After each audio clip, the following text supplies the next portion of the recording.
जी students, अब next है find A M by using indirect method. तो अरेथमेटिक मीन फाइंड करने का दूसरा मेथड है इनडायरेक्ट। तो स्टूडेंट्स देखें, वही क्वेश्चन है, उसी क्वेश्चन को जो भी हमने जिस क्वेश्चन से अरेथमेटिक मीन फाइंड किया था बाय यूजिंग डायरेक्ट मेथड।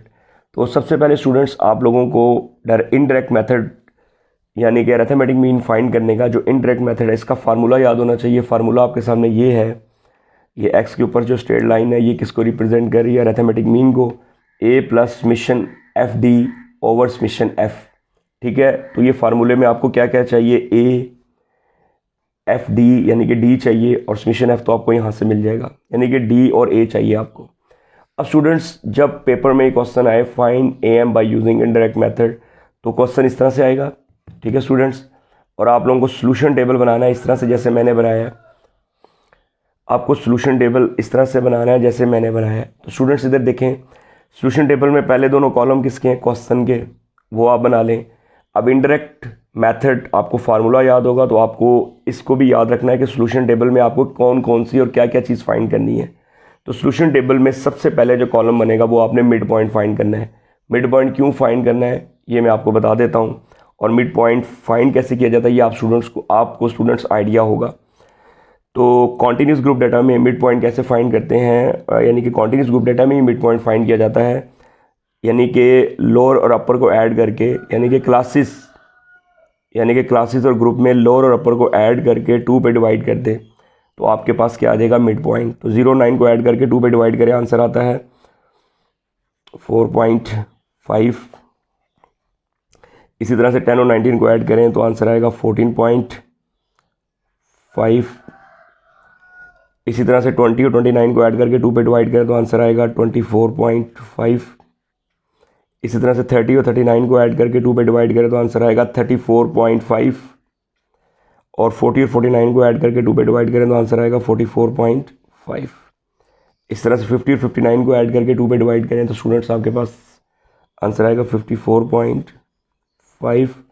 और 60 और 69 को ऐड करके 2 पे डिवाइड करें तो आंसर आपके पास क्या आएगा स्टूडेंट्स? आपके पास जो आंसर आएगा वो आएगा 64.5। तो स्टूडेंट्स चाहे डायरेक्ट मेथड से आप क्वेश्चन अरिथमेटिक मीन फाइंड कर रहे हो या इनडायरेक्ट से, तो दोनों पार्ट्स में आप लोगों को मिड पॉइंट फाइंड करना है। मैं आपको दिखा भी देता हूँ, ये देखें, ये क्वेश्चन अभी मैंने किया आपके सामने। इसमें सबसे पहले मैंने क्या फाइंड किया था? एक्स। इसके बाद स्टूडेंट्स देखें, आप लोगों के पास आपने डी फाइंड करना है। डी का फार्मूला क्या है? एक्स माइनस ए। एक्स कौन सी वैल्यूज़ हैं? ये जो आपने फाइंड की हैं, ये जो मिड पॉइंट में तमाम वैल्यूज़ एक्स हैं। ए क्या है? स्टूडेंट्स आप लोगों को इस बात का ख्याल रखना है कि ए कौन सी वैल्यू है। ए आपने ये जो मिड पॉइंट फाइंड किया है, इनमें से कोई भी वैल्यू आप ले सकते हैं, जो आपके दिल में आए आप ले सकते हैं, इसमें कोई रिस्ट्रिक्शंस नहीं है। तो मैं क्योंकि क्वेश्चन मैं कर रहा हूँ तो इसलिए यहाँ पर अभी मेरी मर्ज़ी चलेगी, तो मैं यहाँ से वो वैल्यू पिक करूँगा जिससे मुझे कैलकुलेशन में आसानी हो। तो वो वैल्यू है स्टूडेंट्स, मैं लेट कर रहा हूँ 34.5। तो ए लेट कर रहा हूँ मैं 34.5।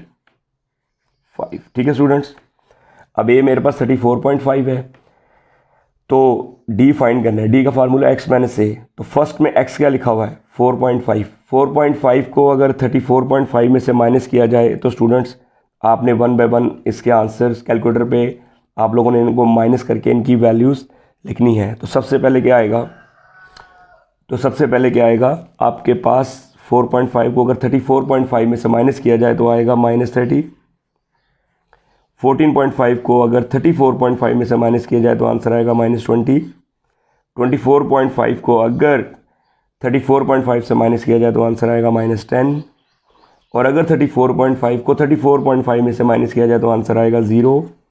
44.5 को अगर माइनस किया जाए 34.5 में से तो क्या आएगा? 44.5 में से 34.5 माइनस करें तो क्या आएगा आपके पास स्टूडेंट्स? आपके पास आएगा 10। 54.5 में से आपने 34.5 माइनस करने तो आपके पास क्या आएगा स्टूडेंट्स? 20। और 64.5 में से आपने क्या माइनस करने हैं? 34.5। तो आपके पास आंसर आएगा 30। तो स्टूडेंट्स ये सब आपने फाइंड कर ली है डी। ये सब वैल्यूज़ किसकी हैं? डी की। तो फार्मूला लिखा हुआ है x माइनस ए, तो ख्याल रखिएगा कि आपने x की वैल्यू में से a की वैल्यू को माइनस करना है, और a कौन सी वैल्यू है जो आपने इस मिड पॉइंट में से लेट की हुई है, वो आप कोई भी वैल्यू लेट कर सकते हैं। मैंने 34.5 की है, आप जो भी वैल्यू लेट करेंगे आंसर सेम आएगा, ठीक है। तो d निकल आया। d के बाद हमें क्या निकालना है, fd। तो fd किस तरह निकलेगा, -30 को fd, ये f ये है और ये d है, तो 2 को -30 से मल्टीप्लाई करें तो आपके पास क्या आएगा, -60। उसके बाद -20 को अगर 10 से करें तो -200। उसके बाद -10 को 5 से करें तो -50। उसके बाद आप 0 को मल्टीप्लाई करें 9 से तो क्या आएगा स्टूडेंट्स 0।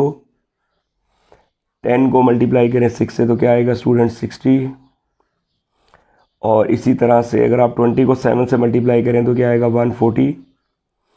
और इसी तरह से 30 को अगर मल्टीप्लाई करें 1 से तो क्या आएगा आपके पास स्टूडेंट्स आएगा 30।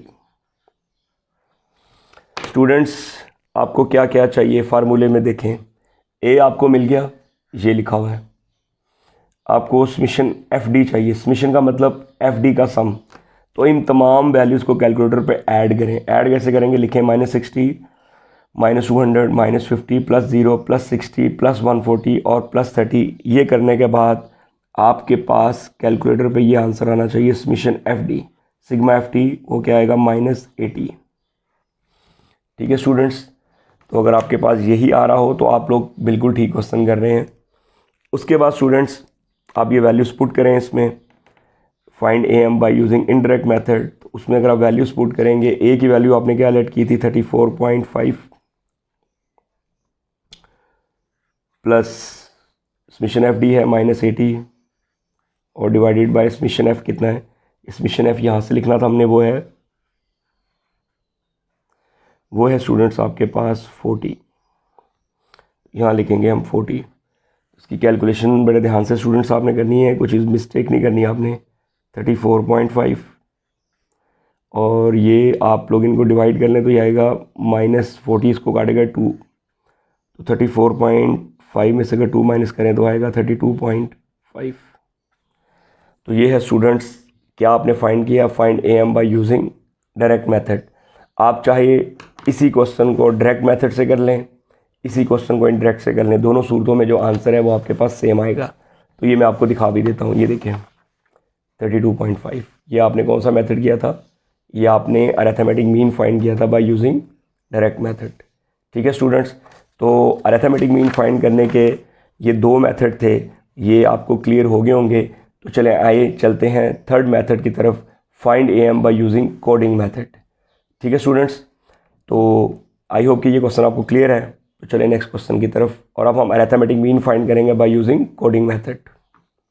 और अरिथमेटिक मीन को फाइंड करने का ये थर्ड मेथड है और लास्ट मेथड भी।